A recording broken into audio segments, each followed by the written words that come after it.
بسم الله الرحمن الرحيم الحمد لله رب العالمين وأفضل الصلاة وتم التسليم على سيدنا محمد الصادق الوعد الأمين وعلى آله وأصحابه ومن تبعهم بإحسان ودعا بدعوتهم إلى يوم الدين. اللهم صل على محمد وعلى آل محمد كما صليت على إبراهيم وعلى آل إبراهيم إنك حميد مجيد. اللهم بارك على محمد وعلى آل محمد كما باركت على إبراهيم وعلى آل إبراهيم إنك حميد مجيد.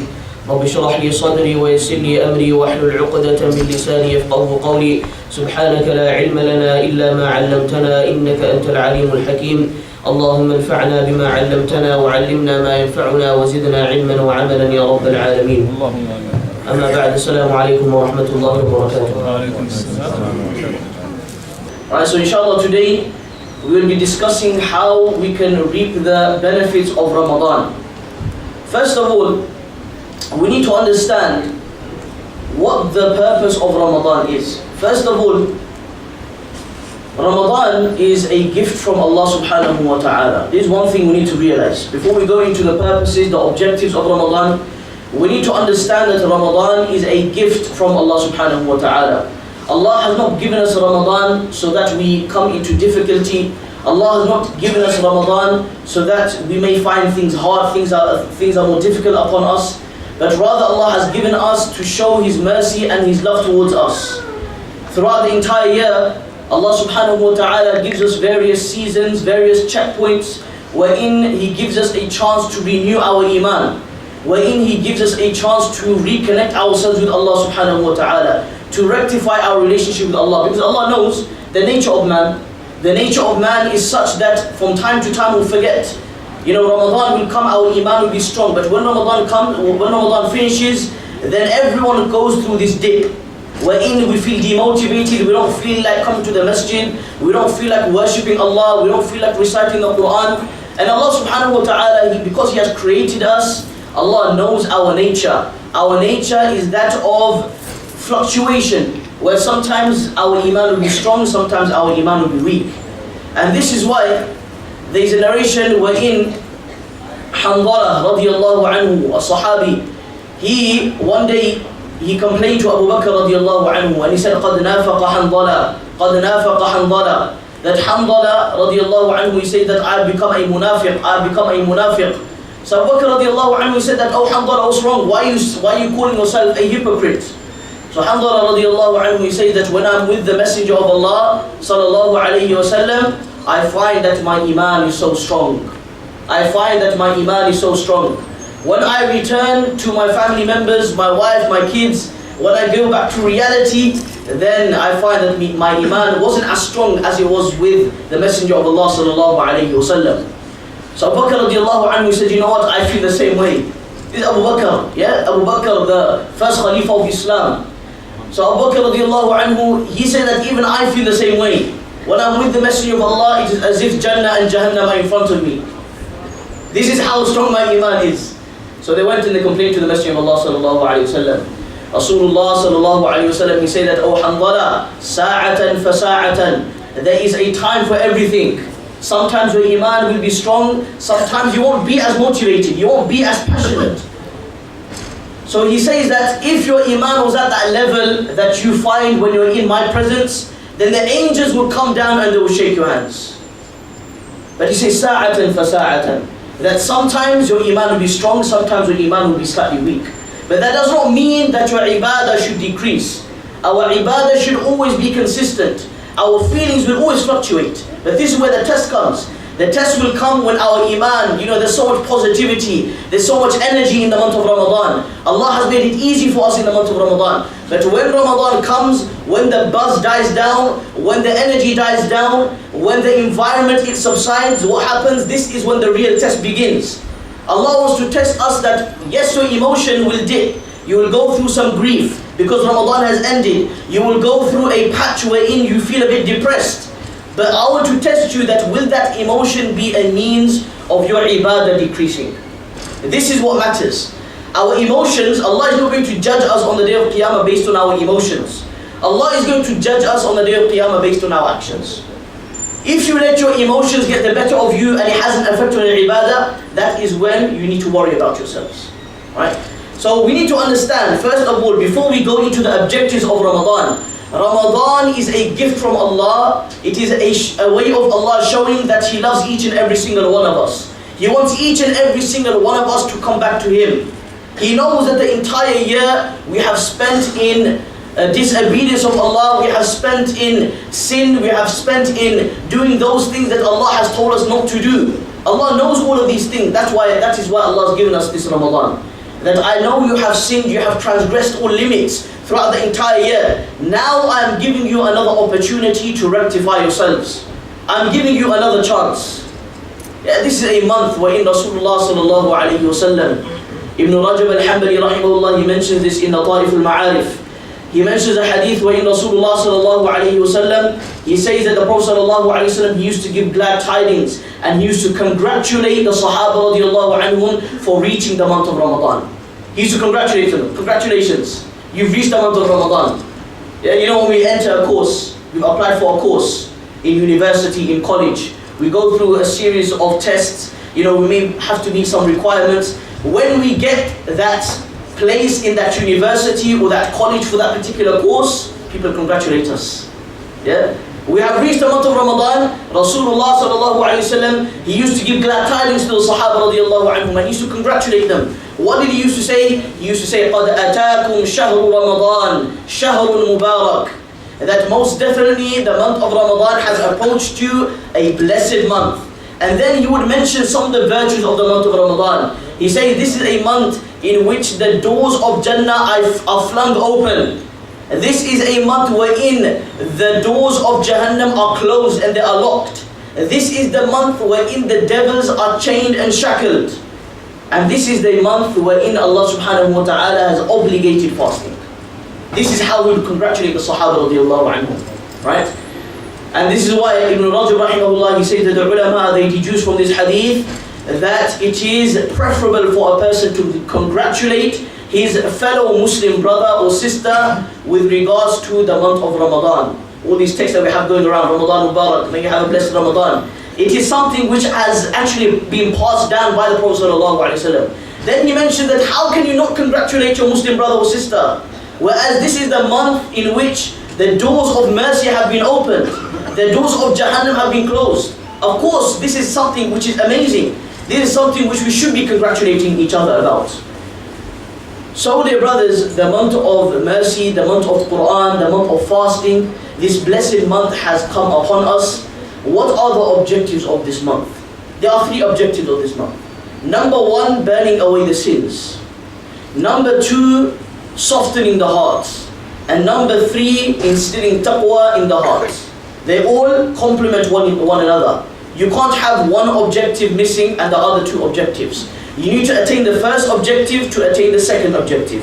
You need to attain the second objective to achieve the third objective. Let's look at the first objective of Ramadan. Burning away the sins. Why is Ramadan, the objective of Ramadan, to burn away our sins? You see, the word Ramadan itself comes from the word Ramadan. Ramadan. Ramadan in Arabic means to burn, to heat, to become dry. Imam al-Qurtubi rahimahullah, he mentions in his tafsir that Ramadan is called Ramadan because it is an opportunity for you to burn away your sins. Right? You know, subhanallah, the days of Ramadan, the entire May was cold, it was raining. Maybe today is not as sunny as it was yesterday. But as soon as Ramadan comes, what happens? The sun is out, the temperature starts rising. Right? These are a test from Allah subhanahu wa ta'ala. You know the Sahaba radiallahu anhum, people like Ubadah ibn Samit radiallahu anhu, he used to look for the days wherein it was hot. He used to wait for the summer days. That I want it to be extremely hot and I'm going to purposely fast on those days. Right? Abu Darda radiallahu anhu, one day they were traveling, all the Sahaba, they were traveling somewhere on a battle. And whilst they were traveling, he said that there was no one fasting amongst the Sahaba radiallahu anhu. And he said that that day was so hot that one of us would place our hands on our foreheads and wipe away the sweat on our foreheads. This is how hot it was. And he said none of us was fasting apart from Rasulullah sallallahu alayhi wa sallam and Abdullah ibn Rawaha radiallahu anhu, which shows the virtue of fasting in the heat. So we need to remember that while we are burning in the sun, at the same time our sins are burning away. The second objective of Ramadan, softening the hearts. Why is it that the second objective is softening the heart? Because in the month of Ramadan is known as Shahrul Quran, the month of the Quran. Why? Because Allah revealed the Quran in this blessed month. You know, people, they recite so much Quran. Family members, they compete with one another. Friends, they compete with one another. How much khatams, how much completions of the Quran can I do in this blessed month? And this is something which is praiseworthy. This is something which the Salafus Salihin, they used to have, this habit. For example, Imam Malik rahimahullah, who was Imam Malik? Imam Malik was a student of Nafi', who was a student of Ibn Umar radiallahu anhuma. Right? So, Ibn Umar was the teacher's teacher of Imam Malik. Yeah, this is Imam Malik. We're not talking about no average Joe here, right? Imam Malik was the greatest hadith scholar in history, right? He came well before Imam Bukhari. Imam Malik rahimahullah, he revived, he preserved rather, the knowledge of hadith in Medina. His halaqah in Medina used to be huge. Thousands of people used to come from far and wide, within Medina and outside of Medina, to attend his halaqat. So much adab of hadith he used to have that one day when he was delivering a dars, a scorpion came behind him and bit him. Yeah? A poisonous scorpion came behind him and he bit Imam Malik rahimahullah on his back. And he had so much respect for hadith that he didn't move. The students, they narrate this. The students, they say that we noticed that Imam Malik rahimahullah, the color of his face was changing. We noticed that he started sweating. We noticed that he is in a lot of discomfort. So after the dars, we asked him that, oh Imam, we noticed that you experienced some type of discomfort. You started sweating, the color of your face was changing. What happened? He said, can you just look at my back? There's something there. They lifted up his qamis, his shirt, and they found that there is a scorpion which is clinging onto his back. So they asked, oh Imam, you could have died. You could have died. Why didn't you move? Why didn't you alert us? Why didn't you tell us straight away? He said that I found it disrespectful that while I'm narrating the ahadith of Rasulullah sallallahu alayhi wa sallam, that I'm interrupted by this scorpion. This is the other hadith we used to have. This is why, dear brothers, the scholars of hadith became so great. They had something called respect, something that we have lost, unfortunately. But anyway, that's a separate subject. This is Imam Malik rahimahullah. It is narrated about him that the entire year he used to spend in delivering lessons on hadith. He has a famous book of hadith called the Muwatta of Imam Malik. That was the most sahih book of hadith that existed at that time, before Imam Bukhari came. Imam Bukhari came well after him, approximately 150 years after Imam Malik rahimahullah. Before Imam Bukhari came and he compiled his sahih, the most authentic book of hadith was the Muwatta of Imam Malik rahimahullah ta'ala. Right? Imam Malik rahimahullah, the entire year he used to deliver duroos every single day on hadith. He used to have huge circles of hadith. Thousands of people used to come and used to benefit from his knowledge. And then what happened was, when the month of Ramadan used to come, Imam Malik rahimahullah used to close his books of hadith. And he used to say that هذا شهر القرآن. This is the month of the Quran. Close your books of hadith. You tell your students, close the books of hadith, put all your books of hadith away. I'm going to cancel all my lessons in the month of Ramadan. All my lessons I'm going to cancel in the month of Ramadan. This month is dedicated to the Quran. Sufyan ibn Uyayna rahimahullah. Who was Sufyan ibn Uyayna? Sufyan ibn Uyayna was Imam Bukhari's teacher's teacher. He was a contemporary of Imam Malik rahimahullah, another great scholar of hadith. Sufyan ibn Uyayna rahimahullah, it is narrated about him that the entire year he used to carry out various different types of ibadat. But when it came to the month of Ramadan, he used to exclusively recite the Quran, nothing else. All day he would recite the Quran. All that I'm mentioning is all mentioned by Ibn Rajab al-Hanbali rahimahullah in his book Lataif al-Ma'arif. So he mentions that Imam al-Shafi'i rahimahullah, he used to complete 60 completions of the Quran in the month of Ramadan. How many completions? 60. That averages how many completions per day? 2 completions a day. 2 completions a day. He used to complete 60 completions of the Quran in the month of Ramadan. Right? Obviously they had barakah in their time as well. Right? They used to rise early, they used to sleep late, they used to sleep very little, they used to eat very little, they never used to waste their time. Right? The dynamics were different at that time. 60 completions of the Quran. Imam Qatada rahimahullah, outside of Ramadan, he used to complete the Quran every single week. Every single week he used to complete the Quran. In the month of Ramadan, he used to complete a completion of the Quran every 3 nights. These were the pious predecessors. So we notice, even within our circles, within our communities, that when the month of Ramadan comes, everyone is reciting Quran, everyone is completing so many Quran, and this is something which is noble. Rasulullah sallallahu alayhi wa sallam himself, he used to recite Quran on Jibreel alayhi salam. The last Ramadan that he witnessed, he recited the Quran to Jibreel alayhi salam. He says, Raja'atul Quran, that I did muraja'a of the Quran. Yeah, I revised the Quran and I recited it to Jibreel alayhi salam twice in the month of Ramadan before I passed away, before he passed away. This was his last Ramadan. Before that, every year, he used to recite the Quran, one completion of the Quran to Jibreel alayhi salam just once. But his final Ramadan, he recited the entire Quran to Jibreel alayhi salam twice. And then he passed away. So this is a noble deed that we all carry out, the recitation of the Quran. We should all make an intention that this month of Ramadan, we should at least complete one completion of the Quran.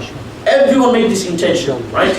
Now, what are the benefits of reciting the Quran? Going back to the objective of Ramadan, that the nature of the Quran is such that it automatically softens the hearts. Our hearts, because of how much we sin and how much we disobey Allah, the entire year it becomes hard. Ramadan is an opportunity for us to soften our hearts. A person's heart who is not softened and a person's heart who is hard will not find the benefits of ibadah. A person who has a hard heart will not be able to cry because of his sins, will not be able to cry because of the mercy of Allah, will not be able to find enjoyment in ibadah. When a person recites the Quran, the nature of the Quran is so powerful, it is the greatest dhikr that a person can do, the greatest act of remembrance that a person can carry out. When a person recites Quran, it will automatically soften his heart. One person, he came to Hasan al-Basri rahimahullah, Ibn Qayyim al-Jawziyah rahimahullah mentioned this in Masayid al-Shaytan, in his book Masayid Ighathatul Lahfan and Masayid al-Shaytan, he mentions this there. He says that one person, he came to Hasan al-Basri rahimahullah and he complained that my heart is hard. My heart is very hard and I find it difficult to recite the Quran for a long period of time. I find it difficult to make dua, to carry out acts of worship. What should I do, O Imam?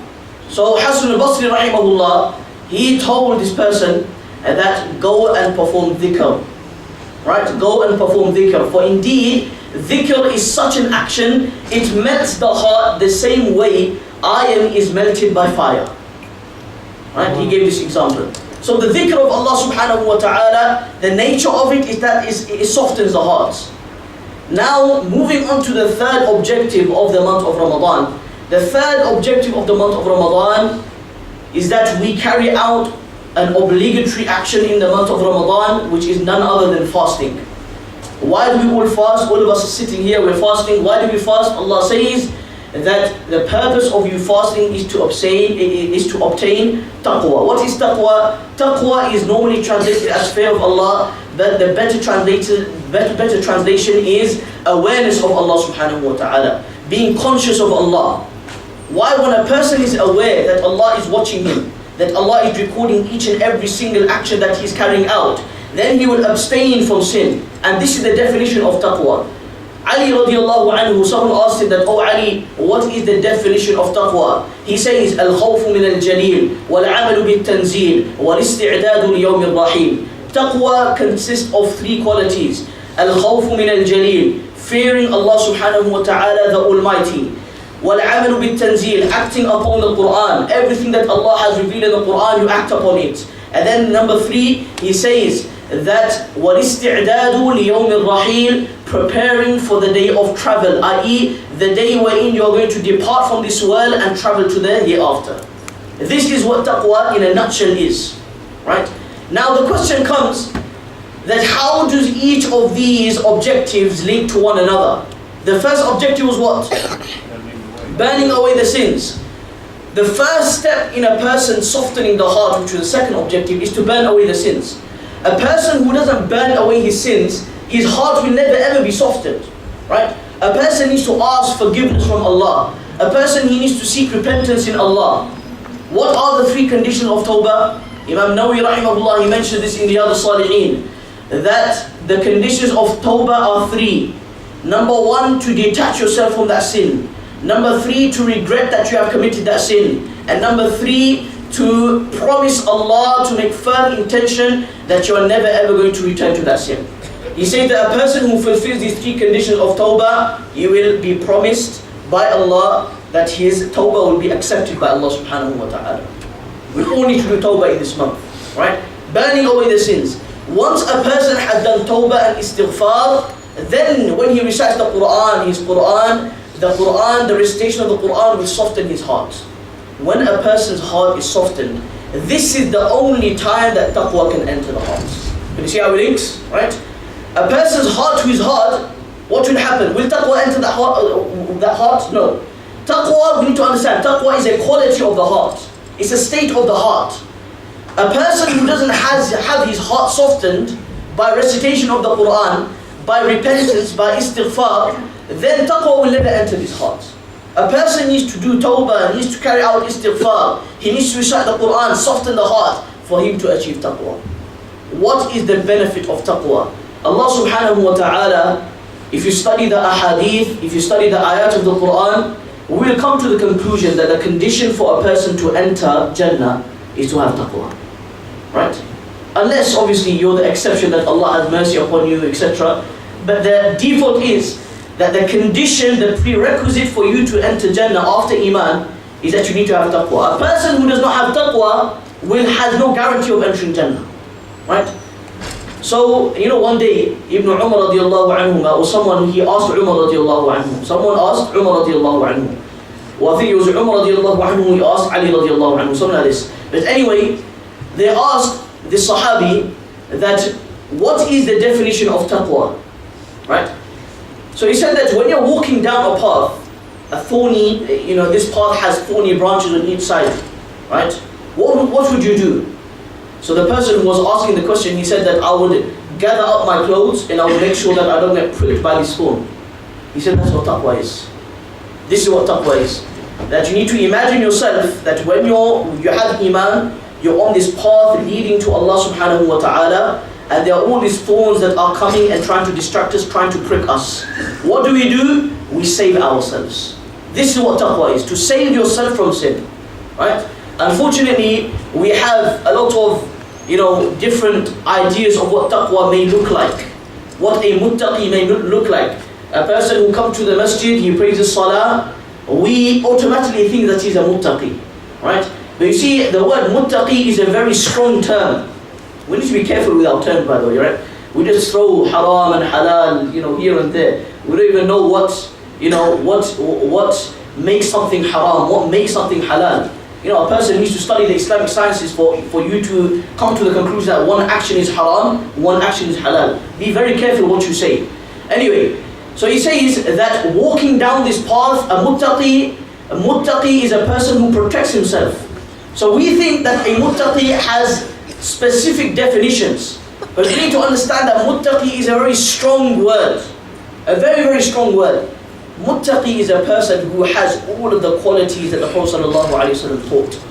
That's a very, very big statement. For someone to call another person a muttaqi, he needs to be on a different level, right? It's not just that he's carrying out actions, but it's also the fact that he's abstaining from haram, right? He's abstaining from sins.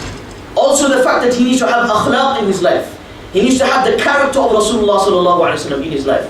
Many people, they don't look at akhlaq, they only look at the ibadah. He's carrying out his 5 times salah, he's carrying out all of his obligatory actions, he's staying away from sins, automatically he's a muttaqi. We don't look at how his relationship is with all of the community, his family, his friends. That is what taqwa is as well. Taqwa is, he carries all of these things, right? So anyway, taqwa, we need to understand that when a person has taqwa, automatically Allah subhanahu wa ta'ala, He promises this person success in the hereafter.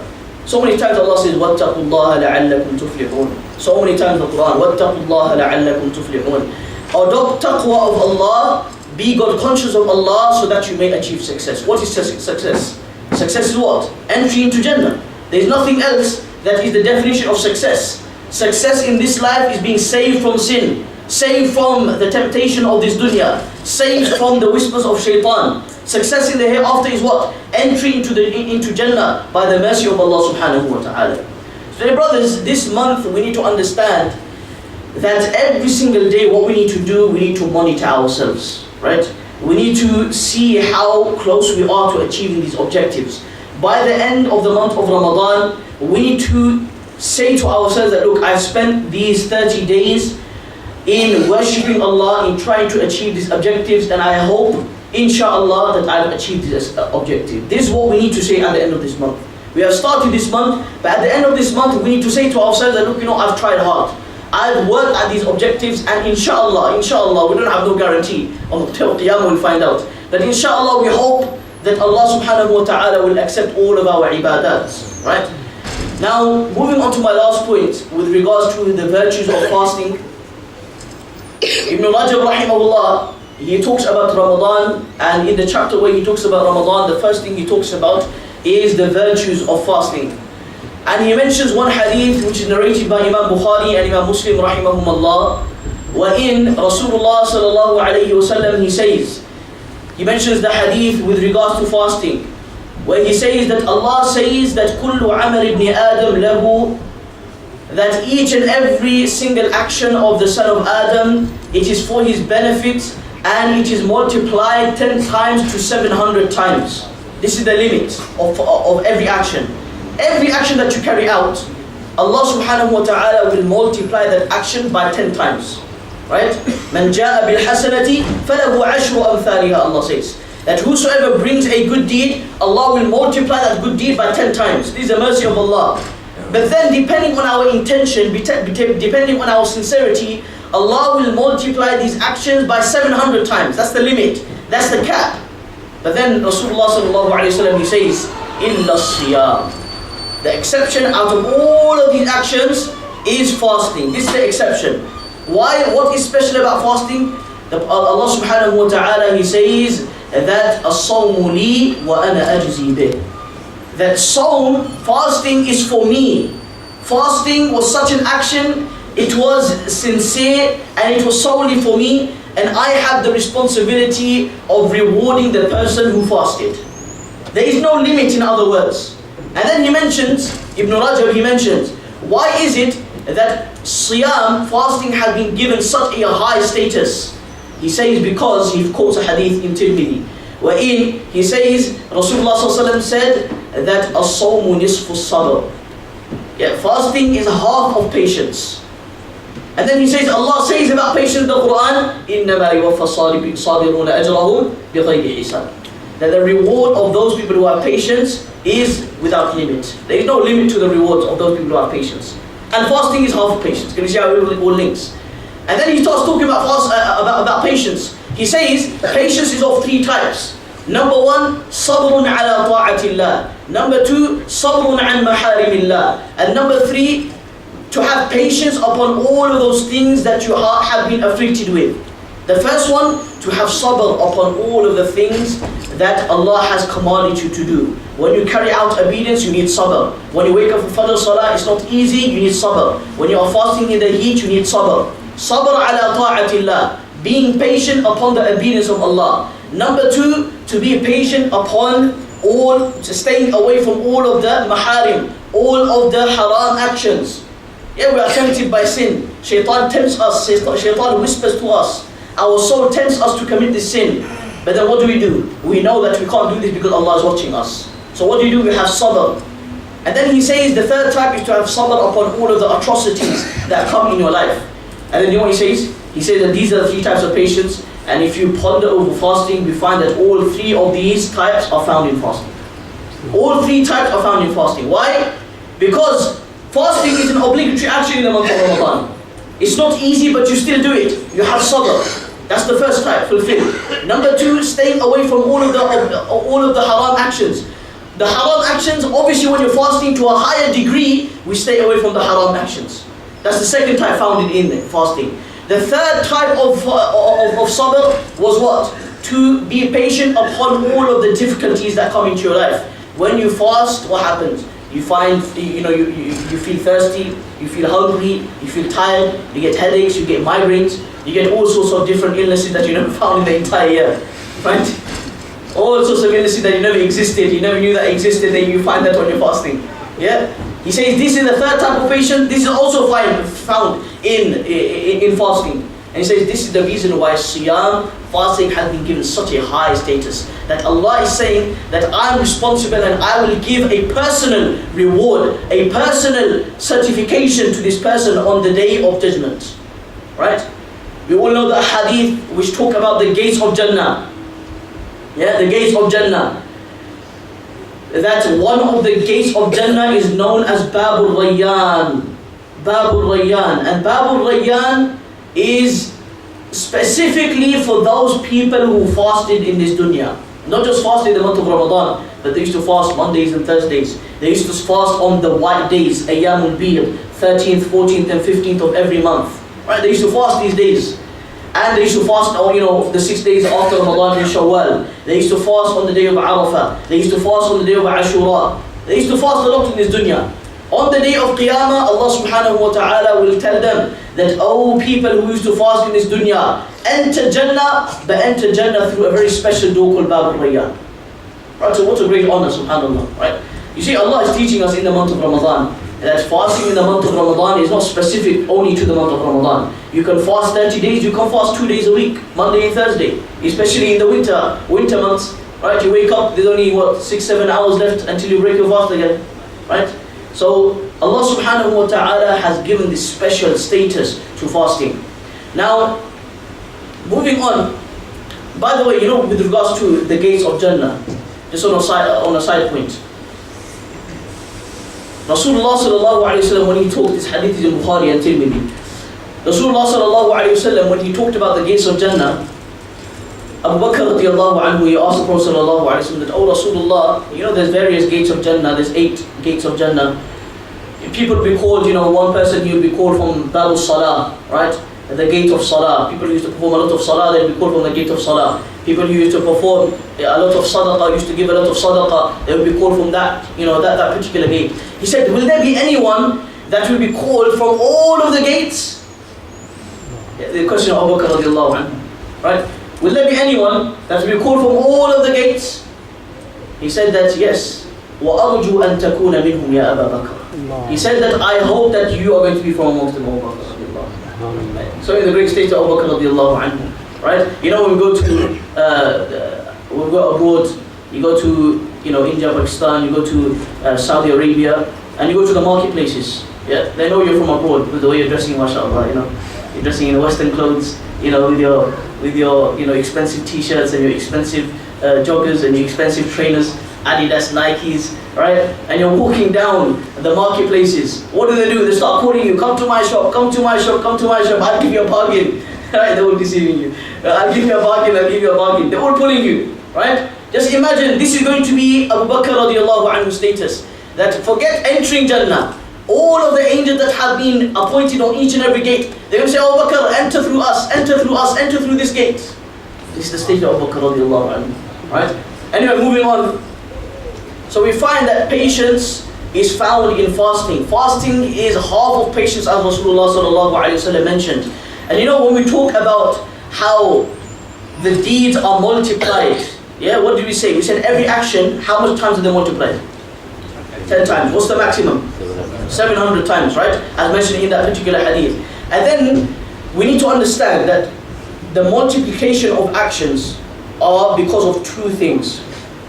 Number 1, sometimes our deeds are multiplied because of the place that we are in, right? For example, a person who goes to Mecca, we all know the hadith of Rasulullah sallallahu alayhi wa sallam when he says that one salah in Masjidul Haram, it is multiplied by 100,000 salahs, right?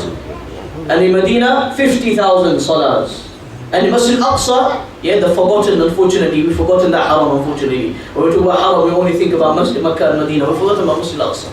Masjid Aqsa, 25,000 times, right? These are, why our salah multiplied? Because of the sacredness of the place that we are in.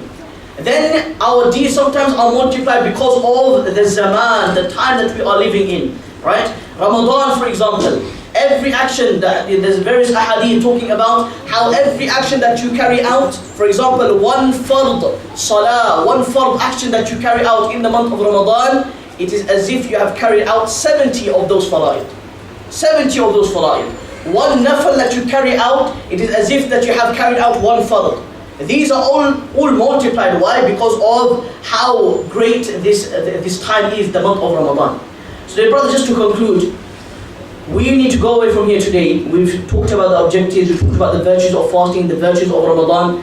We need to understand, we need to keep on reminding ourselves, 30 days is not a very short time. Yes, it goes very quickly, but sometimes, the first 10 days, everyone's normally in a lot of, zeal, everyone's got a lot of desire, everyone's got a lot of energy. But unfortunately, what happens is, our zeal, our energy slowly dies down, right?